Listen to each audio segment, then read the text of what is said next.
Code red for humanity.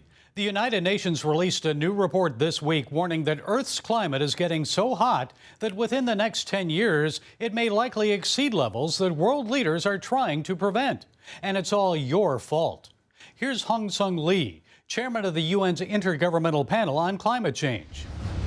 It is indisputable that human activities are causing climate change and making extreme weather events more frequent and severe. And how would countries reverse global warming?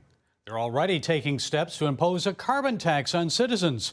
Here to weigh in on this is geologist Gregory Wrightstone, executive director of the CO2 Coalition.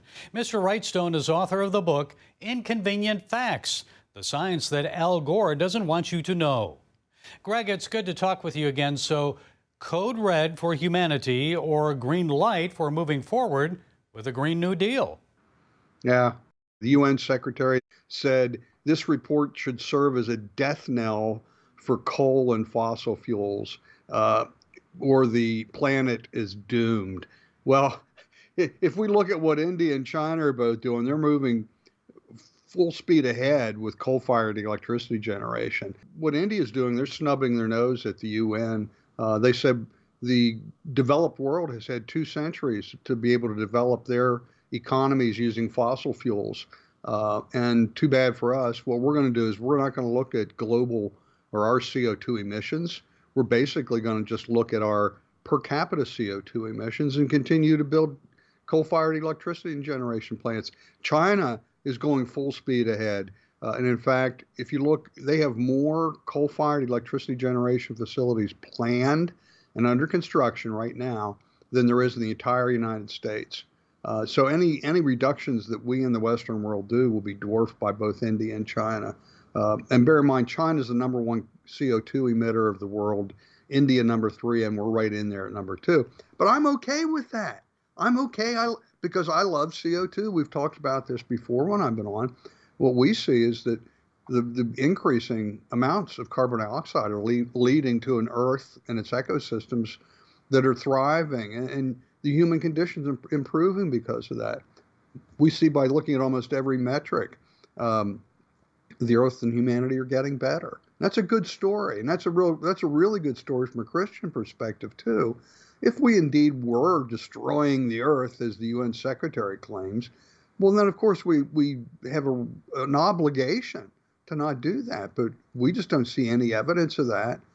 Food production is expanding year after year. We're breaking records, and that's due to the combination of modest warming and increasing CO2. Greg, what does science and history tell us? It seems we had worse climate issues back in the 1920s and 30s, did we not? Your viewers may not know it.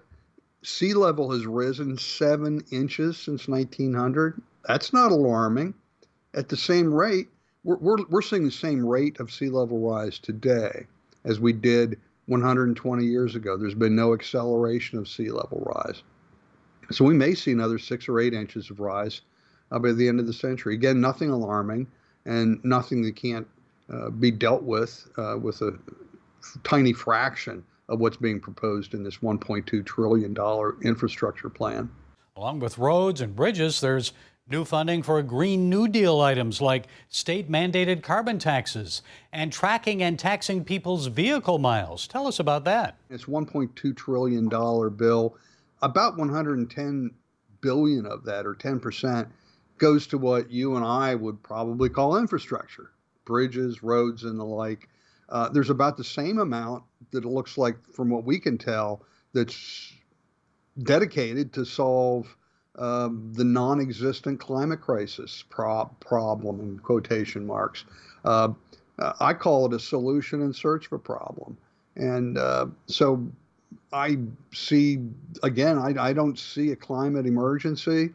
So in my opinion, if you spend 1 penny to solve a non-existent climate crisis, you spent 1 penny too much. And they want to spend $100+ billion to do that. They want to impose a mileage-based tax on you, but they said, well, we'll get rid of the gasoline tax. And when, Gary, I'll ask you, or maybe your viewers, when have they ever known a tax to go away? Why the big push now, Greg? Do our politicians really believe they're helping the environment, or is big money involved? Well, there's no doubt there's big money involved. I think it's a combination of things. I can't see inside men's and women's souls for their motivation. I'll put it a little more impolitely than you might. You might be asking me, why are they lying to us? And I can't tell you why. I think everybody, they may all have different reasons. But what I can do, and again, the CO2 Coalition, we're a science-based group. I can provide the science. I can say, okay, they're telling you X, but the science, here it is, here's the science, it says Y. They need to create a climate of fear. Fear is a great motivator, and they're using both hunger and fear to advance this so-called politically correct agenda. When I ask people, well, why do you think they're peddling this completely contrived story? And I hear people tell me, oh, it's the money, it's the funding, it's control, it's taxes. It's some people have gone so far to say they wanted the people funding this or want to destroy the capitalist system and the Western economies. It might be a combination of all those things. What should we do, if anything, to protect our world? Well, when the Earth's ecosystems and humanity are both thriving and prospering, I'd say get out of the way.